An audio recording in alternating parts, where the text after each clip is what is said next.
Hey, how we doing? Today I'd like to tell you about the Smart Troll system. I was late in the game, using 4 divers this year out in Lake Ontario. I know a lot of people have been successful with it, and I decided to give it a try. So what we found was out of 2 trips out there in the western end this summer and this spring, about 80% of our fish are coming off these 4 diver rods.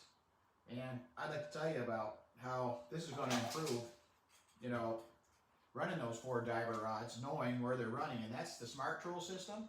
This is a probe that we put on it, and this is a light bite slide diver. We use slide divers. I use both light bite and regular slide divers. But this thing's simple. You take an OR16 clip with a little tab in it. Put out your 25. I put out 25 feet of line after the 6 to 8 foot leader, and simply just put this behind the tab so it's hanging down there. You want this end to point back towards the transducer, which will when it's trolling in that direction. And when you bring the fish in, you get down to that last 6 or 8 feet, you simply just remove it, just like that, at the rod tip. Very simple. Richard Ajecki from Yankee Troller gave me this tip. He also mentioned, and this got our attention, was that, because of the currents and knowing where those divers are running, it can significantly change the, where that thing is running, just turning the boat 180 degrees or 45 degrees with those currents out there. We see the same thing on Lake Champlain. If you're ever trolling around Split Rock or, up near the ferry in Grand Isle, there's some significant currents in those areas. And half the time, our lures are running not where we want them targeted. So this really got my attention.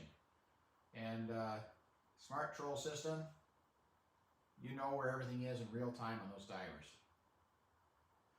Let's show you some of the other, where the transducer is and the receiving end of it, where it receives a signal. Well, I'll start with the transducer. So, it should be at least a foot or two away, a foot away. Here's my other transducers here. And over here is the Smart Troll transducer. And this is actually, it's got to be above the water line, so there's no turbulence.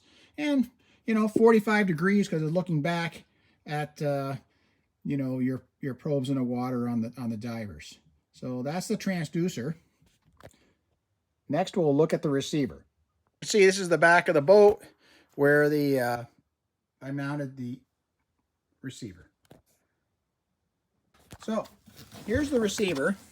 I've got it mounted in a corner here. Now I've got all metal in this boat, so you want to have that receiver mounted outside, not inside of a metal wall. This is an aluminum boat. It's a 19 Starcraft Fishmaster 196. And so you also want to rig it up with a switch, so you have the ability to turn it off and on when you're done using it. You don't want to leave this on, 24/7. So they recommend running an inline switch so you can shut it off when you're done.